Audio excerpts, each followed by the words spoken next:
समाज को लेकर लोगों की जिज्ञासा अक्सर बनी रहती है। किसी मांगलिक अवसर या सड़कों और ट्रेन में मिलने वाले ये किन्नर कहाँ रहते हैं? इन किन्नरों का क्या विवाह भी होता है?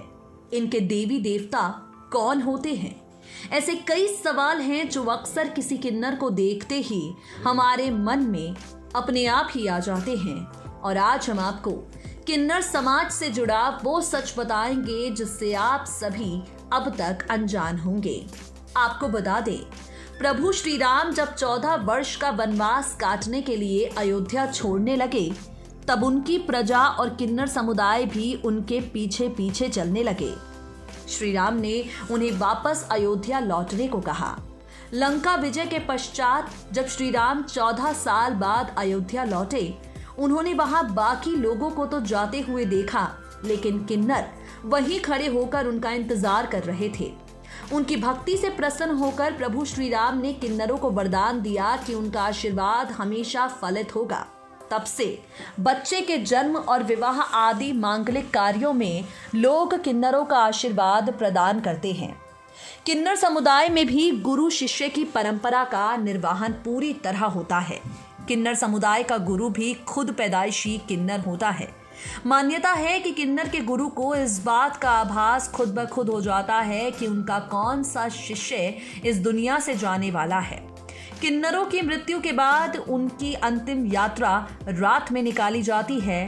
कुंभ मेले में भी किन्नर समुदाय विशेष रूप से शामिल होते हैं। वैसे तो देश में साधुओं के 13 अखाड़े हैं, लेकिन अब किन्नरों ने भी अपना एक अलग अखाड़ा बना लिया है, जिसकी महामंडलेश्वर लक्ष्मी नारायण त्रिपाठी हैं। किन्नर समाज में किसी नए सदस्य को शामिल करने के भी नियम हैं। मसलन किन्नरों के समूह में नए सदस्य को शामिल करने से पहले नाच गाना और सामूहिक भोज होता है। आम लोगों की तरह किन्नर समाज भी वैवाहिक बंधनों में बंधते हैं। किन्नर अपने आराध्य देव अरावन से विवाह करते हैं, लेकिन इनका विवाह सिर्फ एक दिन के लिए होता है। मान्यता है कि शादी के अगले दिन किन्नरों के अरावन देवता की मृत्यु के साथ ही इनका वैवाहिक जीवन खत्म हो जाता है। भले ही भूलकर किन्नर समुदाय की बद्दुआ मोल लें, क्योंकि ऐसा होने पर तमाम तरह की विपत्ति का सामना भी लोगों को करना पड़ता है। बुजुर्ग लोग भी बता गए हैं कि अगर आप खुश ना कर सके तो कभी किसी किन्नर को नाराज ना करें। शास्त्रों के अनुसार अगर कोई व्यक्ति किन्नरों का अपमान करता है या उनका मजाक उड़ाता है तो अगले जन्म में किन्नर बन जाता है और ऐसा ही अपमान सहता है। यदि आपके घर या दुकान में किन्नर आए तो उसे अपनी क्षमता के हिसाब से दान करने के बाद बोलें, फिर आइएगा। किन्नरों को दिया गया दान अक्षय पुण्य प्रदान करता है, लेकिन ज्योतिषविदों के मुताबिक किन्नरों को दिए गए दान में जहां किस्मत संवरती है, वहीं कुछ वस्तुओं का दान आपके जीवन में दुर्भाग्य लाता है। कभी भूल कर भी किन्नरों को स्टील का बर्तन, पुराने कपड़े, तेल और प्लास्टिक से बनी वस्तुएं दान में ना दें।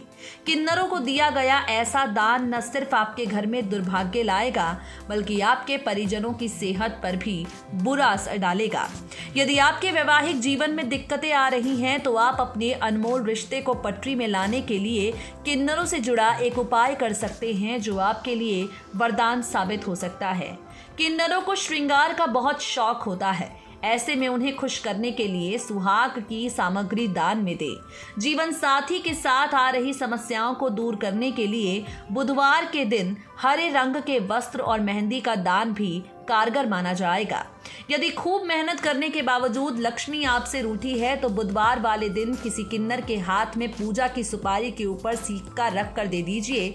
ये उपाय धन के आगमन में आ रही सभी बाधाओं को दूर करके आपके सुख समृद्धि प्रदान करेगा। नेक्स्ट 9 न्यूज रूम की रिपोर्ट।